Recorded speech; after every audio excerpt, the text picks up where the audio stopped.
Okay, let's see if I can get this right this time. Put me down there in the corner where I belong. Just gonna run over this one quick. This video is about foam rolling, Head goes forward. but I'm gonna shut me up for a second here just so you can see. This is talking about that sway back we saw in the last video where the hips are going forward, head following the hips. We talked about that.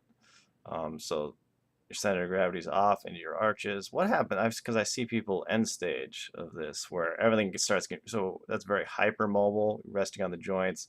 Things are too loose, and then things will stiffen over time into this. But you've seen those people, haven't you? Walking down the hallways and in the in the grocery store, in the aisles, right, with their canes and their walkers, because they're trying to take pressure off that lower back because there's just been pressure on there so much that's led to degeneration, arthritis. Yes, posture leads to bad arthritis if you have bad posture, and that's just the way it goes. So this started with swayback and led to that. So here's a little foam rolling technique, and foam rolling can be actually work your core, strengthen, but it's mainly for massaging and loosening up the tight muscles. Upper cross, lower cross syndrome. Let's let Nate talk here. So with upper cross, lower cross syndrome and your foam rolling, upper cross, you're gonna have too much neck curve. So you want to try to increase a little bit of flexion in your neck. So even doing sit-ups, like they tell you never to do like this, is actually a good thing for you with that type of posture. And that's what I said for upper cross, lower cross syndrome. So sway back is the opposite of that. So you would not want to do this. So I can help correct that. So with foam rolling, you want to get the mid back because you're going to have rounding there. Foam roller is just a cylinder of foam. You can find them at Five Below, or you can get them more specialized. I like the Five Below ones because they're kind of nice and soft, good starting ones. Sometimes the hard plastic ones with all the ridges and the bumps, a little painful. So up to you there, and you can work up. The Five Below ones obviously they'll get a little misshapen over time. And instead of going into extension, because your neck already does that, you're going to try to pull this way. I don't know if you heard that, but it cracked, because that's my syndrome. And that's what I'll do when I roll. It's a great core exercise. Just finding tight spots. Sorry. Do a little reflection, and you get some nice pops. Even up in the base of the neck. Usually you're going to be tighter down, a little bit lower. Right about there where the thoracics go in the lumbar spine. If you're doing the lumbar spine, it's actually great to do little sit-up motions here, a little left. Get the paraspinal muscles, kind of loosen them up a little bit. A little left, a little right. And then get the arms up, work the neck there. Try to keep that chin down, don't let your head hang.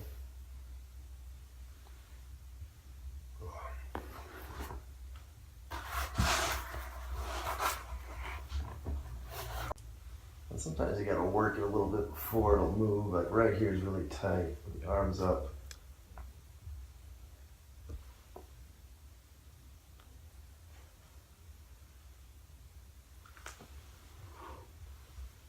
Don't force it. Gentle stretch. A lot of people I'll see will tug at the end. Yank on your neck. It's always gradual. Gradual.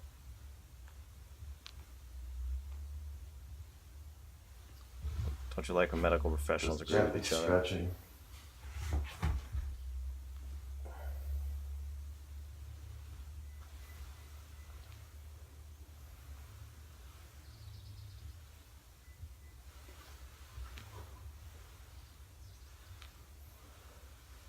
This takes a lot of core strength. When you're first starting out, it's going to be hard. So it'll be a great exercise. That's about it for the mid back there. That's for upper cross, lower cross syndrome. If you got more of a sway back and your hamstrings are always tight and your pelvis is generally more forward, then you can still do the mid back, but you want to work on more engaging the deep hip flexors, your psoas muscles, strengthening those, and then stretching the hamstrings. But you can foam roll the hamstrings as well. So for this one, mainly what I showed you, upper cross, lower cross syndrome, but it's not going to hurt a sway back posture. You might even want to go lower into the lumbars a little bit and focus more on The flexing of the neck would not hurt, but it's going to stretch and overstretch muscle. Most sway people have no curve in their neck. extension. Be very careful with it. Trying to go back a little bit. And I'd straighten my legs. Just kind of rest there. Try to hang the head a little bit. This is better for swayback. And then try a different spot. Same thing. Yeah, right about there is better for swayback. A little higher than it was. And that's going to stretch your lower abdominals. Straightening the too, legs which out. can be tight. That rounded curves getting pushed upwards. Usually that lower area is the worst. Right around L1, T12, T11. L1, T12, Most people T11. feel that as their lumbar spine's flattened out, or it kind of flattens out and does like a little dip at L1. Does the dip because the hips are forward, like you saw in the first video. L5, because L5 is really pushed forward because the pelvis is pushed forward. So here you're allowing the pelvis to drop when you're on the foam roller. And you're actually going to create some curve just hanging out there. And you'll feel that stretch in your abdominals. And even probably a little bit in the hamstrings too. Because instead of doing posterior pelvic tilt, when your legs drop, it's actually anterior. Show that again on the roller here. That's a good point here. So that's forcing anterior tilt. Anterior, that direction, anterior. Because when you sway back, it's usually posterior. It's rocked down because the hamstrings are pulling the butt down. So laying on the foam roller gets rid of that rounded portion you'll see, especially on that one girl. It looks very rounded. And then you're going to be helping create some curve here. Obviously, you don't want to be doing this if you're upper cross, lower cross syndrome because you're already anterior pelvic tilt. See that? So that's more posterior tilt when I bend the knees. Posterior. And then anterior there. There you go. Foam roll assisted. So that's what you want to rest on, because then your hips are going behind your shoulders, which is the reversal of the swayback syndrome. So some foam rolling tips for you. So All right. Let's move on to the next one here. So things get Let's actually, yeah, let's watch that one. So things get simpler once you understand with foam rolling and in general when you're trying to work on your posture. When you figure out if you're more sway back, flat back here on the right, or if you're upper cross, lower cross syndrome, which is your anterior pelvic tilt, as you can see here. So you can see that you have different muscle patterns for each. They're the opposite of each other. And how it affects the spine there too. So it's not just about the muscles, it's about the bones and the joints and the ligaments. So if you have a tight muscle, you have an overstretched muscle that does the opposite motion. Like here, the easiest one to see is the hamstrings and the quads. Or in this picture, it's called the rectus femoris. It's just one of your quad muscles. That's the main one there, right in the top of your thigh. So if you got tight thighs, you're gonna have overstretched hamstrings. Now, most people do have the tight hamstrings that I see in my practice, and that's, it's not the same around the country. I think we just a lot of sitting, and just the hamstrings become shortened over time, and that's usually what I'm battling against with most people. But I'm actually the guy on the left here with A lot of people I see are more of some type of sway back posture. I don't see a lot of upper cross, lower cross syndrome. Sometimes I do see people with anterior tilts and sway back though. So a lot of tight hamstrings. If you want to guess, you don't know, you're confused, guess hamstring. But like I said, I only see a portion of the population. So all depends on what you're doing and your genetics. With the anterior pelvic tilts and the tight quads and the increased curves. I'm always working against that. It's easy to think that you're one of these, not the others. So it's get checked, have somebody look at you, hopefully somebody who has a degree, do some muscle testing and see where you're at. But I'll just run through some ideas I have with foam rolling, because if your quad is tight, it's going to inversely affect the muscle groups above and below it that attach to that joint. So let's think about the knee. So if the quad is tight, that's going to overstretch your shin muscles, your peroneal muscles, your flexor digitorum, your extensor digitorum, Front of the shin. and the calf muscle Back is of the going to shin. become tight and short. That's going to pull on your heel.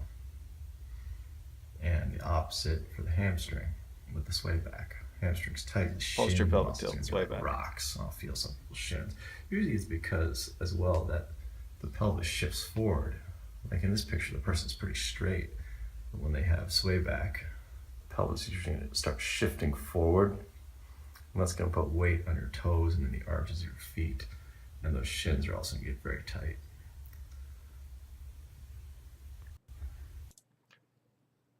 All right. Very good. I'm going to go over that in the next video, I think, because that was a little confusing. So we got 4 quad muscles, and we're gonna roll them. Front of the And thigh. check the inside, check the outside. Don't go too much on the outside. So that's just a big ligament called the IT band, and usually there's no point in working on that. Sometimes it can make things worse. Don't roll on the I'll outside. cross one leg with Directly the on the other. outside. If you can't handle that, you can just do both That's of them at fine. the same time. And you're just looking for nodules, hanging out on those nodules. Slowly rocking. Tender spots. Oh, yeah. You don't want to spend too much time on a muscle. About a minute might even be too much. And what I see with most people, and even with myself, is that I don't want to spend time on the tight parts. It's painful. And that's the whole point, is to cause a little pain. You'll feel better once you're over, once it's done with. Oh, yeah. It's painful I just watching it. knew that since the outside was so tight, there's no point in even checking the inside. Check it anyways. This side, I feel like the inside a little bit more. Make sure you keep your core The tight. outside's Letting the tight. belly sag a Maybe little the other bit. side was tight too. Who knows? I'm doing a lot of squats. That's a little better. If the belly's really sinking in, that means the lumbar curve is sinking in and the pelvis is doing more anterior pelvic tilts. So if you have sway back, there's really no reason to do your quad. But if you are upper cross, lower cross syndrome, you want to keep that core tight, just like you're planking. Watch your posture here too. I can feel like myself wants to sink in, so I'm trying to keep my core tight, It's like we're the same person. just to protect the spine and work on reversing my bad posture. We should watch these first. So next we got to get the calf muscle. Better to hear it twice than So the quads are tight, the calf's gonna be tight. no. It's just good. It's good to hear it twice. Reinforcement. Cross, Calf. core tight. Quad is tight. The calf will be tight. Oh, not too bad there. Check It's part of the lower inside. cross syndrome. Inside's tighter on me. And sometimes I'll move back a little bit. I'll do this with my foot. I'll still keep this one here, I'm just showing you. Up and down. This one's also painful. Little dorsiflexion, little plantar flexion. Stretching the muscle, then shortening the muscle.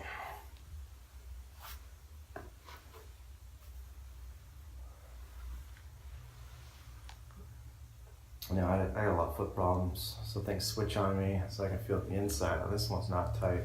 It's probably more the outside.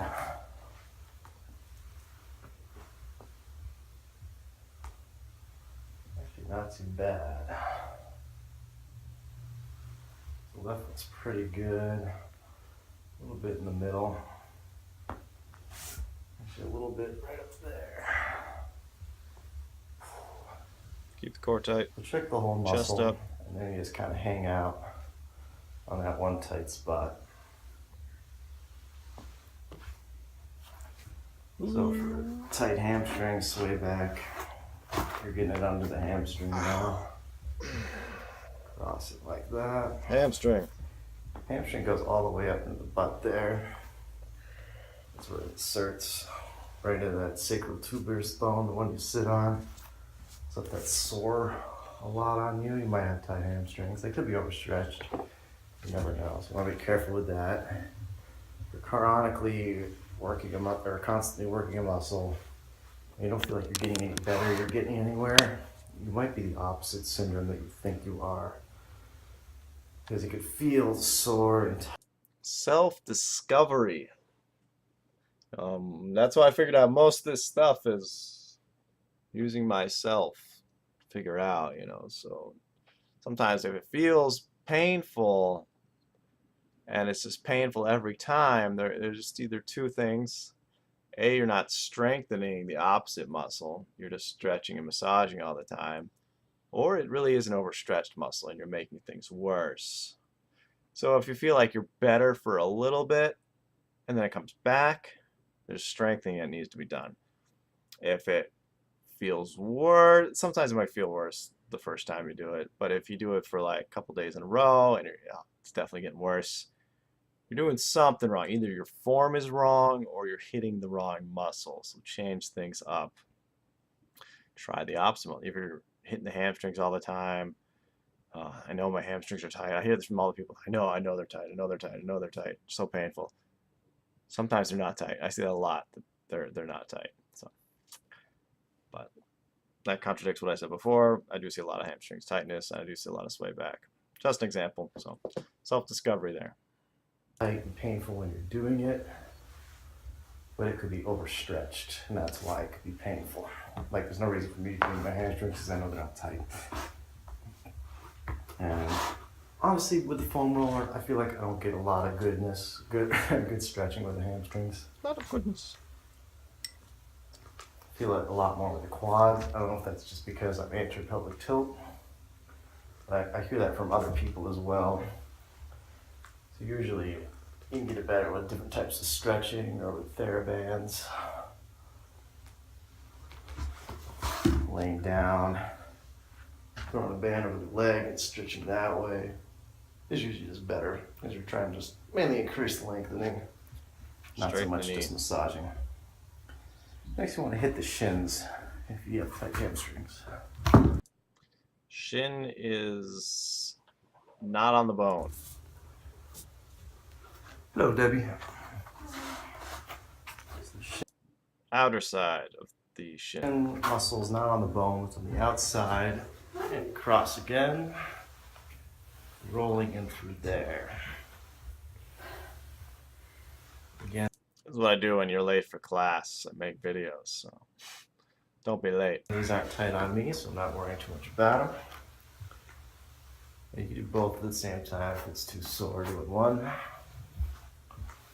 And then working the other side. I was late for class Tuesday, so I apologize.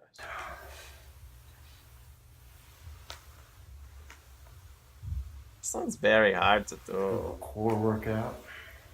It also strengthens do your both. psoas muscle. If you like When you that, you're on the pull bone up, too much though.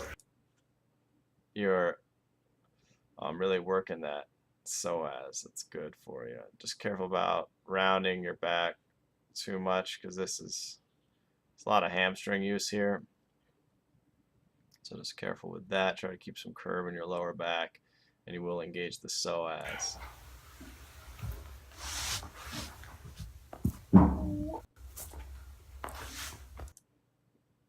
All right, thanks for watching. Any questions, leave them below. And self-discovery is the best thing I can tell you guys. This is just showing you some examples, what you can do, what you can try, and just showing you that there's pretty much two main posture types, but there's different variations within that, different weaknesses that people have. Like with Swayback, it could be more of a neck issue than the pelvis issue. So don't forget about your neck. Don't rob from Peter to pay Paul. All right, take care, guys.